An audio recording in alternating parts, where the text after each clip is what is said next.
King's Indian defense happens when white plays d4, black answers with knight f6, c4, g6. Now black wants to fianchetto the bishop to g7, so it's very strong along the long diagonal. Bishop goes to g7, but meanwhile white is controlling the whole center, and white is so active here, has more space for the development. So what's the point for black?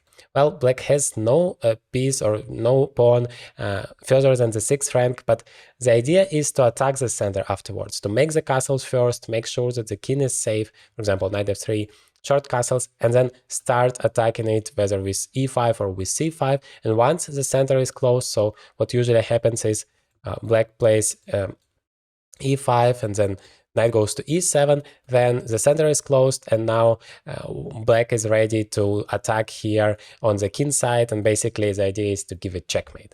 Meanwhile, white is trying to attack here on the queen side, create some weaknesses, and eventually crush the opponent using this queen side attack. But of course there is no king to attack, so what might happen is white is totally active here, just winning everything that's possible to win, but in the meantime, black is just given a checkmate here because, well, here is where the main action happens because there is a king. So that is why this opening is incredibly popular to play as black. And let me show you the main lines and, of course, to demonstrate you the main ideas, because remember, it's never a good idea to memorize all of the variations. Understanding always beats memorizing. So I'm going to show you the main ideas, where the pieces should go, what are the main plans for both sides, and what are the main lines here. There is knight f3, as I have already shown the main line here, the classical variation. There is also f3, f4, the 4 pawns attacked, a very fancy variation. We are going to take a look at that, of course. g3, bishop e2, h3. I mean, everything you can think of is pretty much playable. But, well, let's start with the main line here, knight f3, classical variation. So here, just castles, bishop e2, and, well, at this point, black is already ready to create some pressure in the center, and they immediately start with the e5. That's the main line here. And you might say, well, this pawn is just hanging, I can just capture it. That's true, but there is a tactical justification behind it. Namely, once the queens are getting off the board and you take on e5, suddenly this bishop is incredibly strong. And that is one of the main ideas of the King's Indian defense, that this bishop is just a monster along the diagonal. So here, black can immediately play knight takes e4, attacking this bishop, and then all of the problems are gone. Black is just doing great in this variation. So that is why white just ignores the whole thing and just make castles. Knight c6, now putting even more pressure on this d4 pawn, so the pawn goes forward, d5, knight e7. And now, even though you might say, well, black is very passive, but black has a very clear plan now to remove this knight somewhere, to play f5, f4, g5, g4, give a checkmate on the king side. So let's see how it happens. Of course, there are multiple variations for white. To continue here, there is b4, the main line. I just want to show you this knight e1 variation because it gives you the spirit of this opening, so to say, from both sides. So white wants to open up the f-file to get more space here, and knight might be relocated to d3, where it's very active, it's supporting white's attack. So knight d7, like I said, black wants to play f5. Now bishop e3, developing another piece. You remember, development is always the key, so no matter what opening you play, you always try to develop as many pieces as possible, as fast as possible, and as active as possible. So f5, now black is already kind of threatening f4, and then the bishop has to go back. Of course, white doesn't want to lose time like that, so white plays f3, defending the pawn on e4, and also after f4 there is a very nice f2 square for the bishop. The bishop is great because it also helps with some defending ideas and with the attacking plan, which is, well, of course, the main thing for white. Now g5, well, black is continuing the plan. Like I said, no matter what, I'm just gonna give you a checkmate. And here is the cool thing about the King's Indian defense. The engine always says it's better for white. I was also pretty happy when I was analyzing it for white as a kid. I was like, well, I have +1 here, a beautiful position, I'm gonna just win. And then I started to play the game. I knew the exact evaluation, the exact position, the exact moves that I needed to make. And then suddenly I just get checkmated. So I didn't do anything wrong. Those pawns are going forward. It seems like nothing is dangerous, and then suddenly you are just completely lost. So Your opponent might not even notice the danger that is coming here, and the plan for black is pretty simple: to bring all of the pieces to the king side, to go on with the pawns, to open up the king side and give a checkmate. So let's see what might happen here. Rook c1 is one of the main moves, just bringing another piece here and then trying to attack. Knight goes to g6. Well, black is also continuing the attack here, and yeah, of course there are multiple ways. You can play c5 immediately and sacrifice the pawn. Let us consider something more normal, classical. Knight to d3, preparing the move c5. Knight goes to f6, now preparing the move g4. Well, you can also play h5, of course. Now c5, finally. White is very active here, trying to be as fast as possible. Rook f7. This move is very useful in both directions. It helps you in terms of the attack, and it also helps you in terms of the defense, because white might take and jump with a knight to b5. Once again, don't focus on memorizing the moves here. It doesn't matter at all. What matters is that you understand the ideas where which piece should go. King goes to h1, always a very useful move to make sure that king is not getting in trouble here, at least not that fast. Bishop f8. Now the bishop helps in the defense and gives some space for the rook. The rook, of course, belongs to the g file. Rook g1.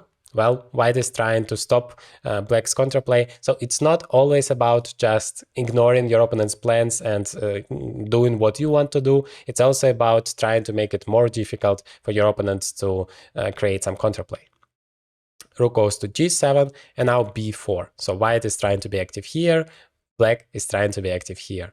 And I guess that is a very cool moment to finish this variation, because, well, you could clearly see that both sides are going on with some attacks. It's going to be very, very sharp, and that is why people love this opening so much. You could also notice those fancy pawn chains.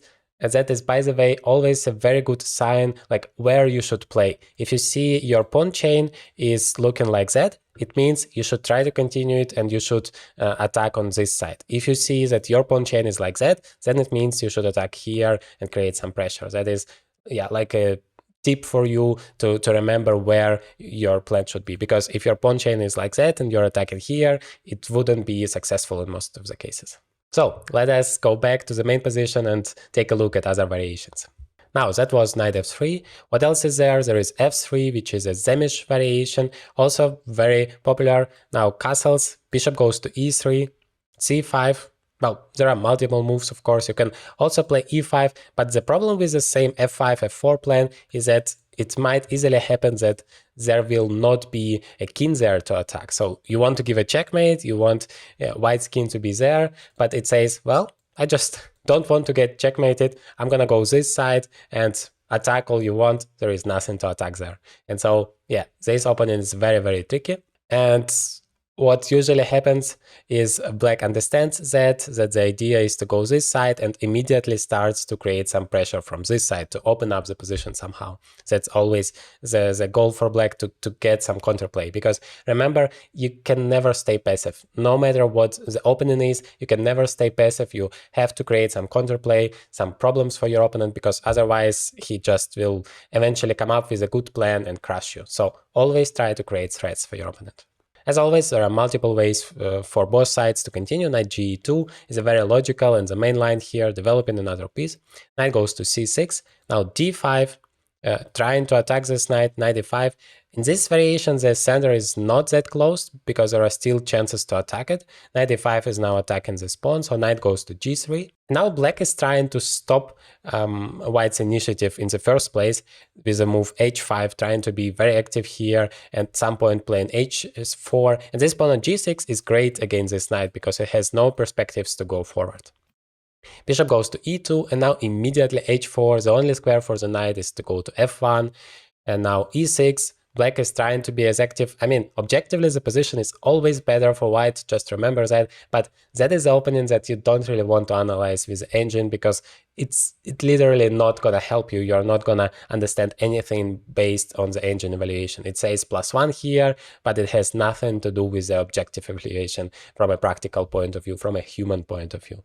Because for the engine, of course, it doesn't matter how scary it looks like. He's just gonna defend everything and gonna win the game eventually. But as a human being, when you sit there, when you have to face all of those threats, it's so scary. And oftentimes, well, you can't just handle it. You start to make some mistakes and eventually getting checkmated. So it's very important to understand the practical point of view in this opening. In this position, bishop g5 is a very interesting move, also the main line, because it's attacking the pawn, it's spinning this knight on f6, also attacking it, because after queen b6, which is another very active move, creating a counter threat, notice that both sides are trying to be as active as possible. For example, if you take this pawn, I'm gonna take this pawn, and I'm gonna also attack the knight here. The queen is very active. I mean, that's something you want to avoid. That is why instead white plays here queen d2, just defending and developing another piece, and still this one is hanging. So black takes here, and now bishop takes f6, trying to take it back with the knight, because it's a beautiful square for the knight, also attacking both of the pieces. And another advantage is now this d6 pawn is going to be a horrible weakness. So white takes this bishop. Remember that this bishop is always a monster, so whenever you can exchange it, that's great. And well, fortunately, white has another knight, which would be great here on d5 at some point, and the d6 pawn is still a weakness. But black has also some ideas. This knight goes all of a sudden to d4, where it's just a monster, and of course this bishop in e2 is very, very passive. So both sides have some ideas. Now long castles attacking this pawn, knight goes to d4, the position is still incredibly crazy. It's very open, it's very sharp. Now we have opposite sides castles, so yeah, God knows what's going to happen here. And that is a good moment for us to finish this variation, so you see now the ideas here. Back to the main position. Now I promised you this fancy variation f4, 4 pawns attack. I have been a huge fan of it as a kid, because I just wanted to throw everything forward and attack my opponent from the very beginning, but it's actually not that simple at all. For example, here you can't just go e5 and be very active, because black will just go on and play knight d7 and attack this center with everything that's possible, and your king is still in the center. You haven't developed any pieces except for this knight, and well, you can't just play with only pawns. That's not possible. And so yeah, that would be really unpleasant to find yourself in this position. You don't know how to defend all of those pawns.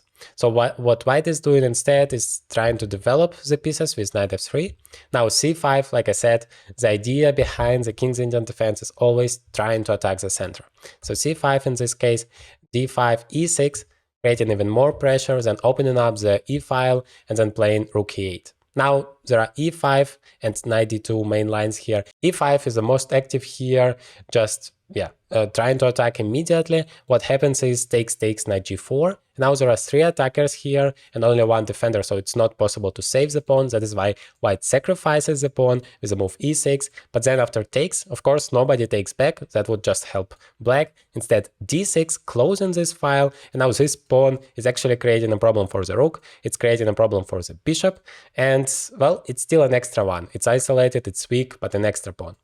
And so white is just want to continue the development, uses very strong pawn on d6, and black is trying to stabilize the position and use the fact that black is an extra pawn. So once again, another crazy position, and everything can happen here. And yeah, that is exactly the reason why so many people love to play the opponent as black, because you get some crazy stuff, and then you can outplay your opponent if you calculate the variations better, and what's more important, when you understand those positions better. There is also bishop e2, a very classical variation. The idea is to develop the pieces as fast as possible. Now black can try the same thing with e5 and closing the center, but if you want to attack here with f5, then it might happen that there is nobody to attack, because white hasn't made castles yet, and the king can go either way, and probably after long castles you have nobody to attack here. So what blacks try instead is to play knight a6, trying to open all opportunities in terms of attacking on the king side, attacking on the queen sides, developing all of the pieces. And white is playing g4 here. And also with multiple ideas, it's kind of stopping this f5 idea, at least making it much more difficult. And in some variations, white could attack on the king side themselves with h4, h5. So very, very fancy move. Knight goes to c5, now attacking this e4 pawn twice. So white plays f3, just cementing everything. The drawback is, of course, that this bishop in e2 is very passive. Everything is on the light square, so it has no job to do. But, well, that's a sacrifice you have to face. Now black is trying to be active as well, playing h5, putting some pressure. Of course, you can never, as white, you can never allow this exchange. So g5, knight h7, h4, supporting this pawn. And now it seems like black has no ideas, everything is closed. So black is saying, well, I'm going to open up some files here. I'm going to play f6. If you allow me to exchange, this pawn will be very vulnerable on g5. So white takes as well. Bishop takes. Now this pawn is weak. So bishop has to go to f2. But well, black also has some cons here. The g6 pawn is weak, and that might be a target. So another crazy position here. Both sides have something to attack, and this king is still on e1. It probably is gonna go this way now, and white is gonna try to attack here. White could also just leave the pawn on e2 altogether, and instead of playing e2, play g3 and fianchetto this bishop as well, and it's gonna be very strong along the diagonal, and it's a completely different type of King's Indian defense. Because here, rarely you're gonna see some checkmating attacks, rather it's a battle in the center, because, well, e5 is one of the main lines, and then the pawns are getting off the board, and then it's a completely different territory, but also more than possible to happen. So if you play the King's Indian defense, of course, you have to prepare for something like that too. So let's take a look at the example variation. Bishop e6 now attacking this pawn, and whites usually don't want to play b3 because it's gonna weaken the whole diagonal. So white comes up with some fancy way to sacrifice this pawn or to defend it, like queen a4 or even queen to c1, which is basically sacrificing here. But then if you take it, the knight goes to d2, this bishop is very active, and the knight goes to e4 afterwards. Bishop e6, knight d2, e4, and this pin is very, very annoying. So you could see here that the amount of different variations is amazing in this opening, and it's so rich that you can really, if you master this one, then you can play it your whole life. I know some grandmasters who are playing only this one opening the whole life and getting some incredible results with it. Now, hopefully you understand the main ideas of the King's Indian defense, but the real question is, how do you use it in your own games to crush your opponents? So in this video, Magnus Carlsen shows you how to do just that with his beautiful masterpiece.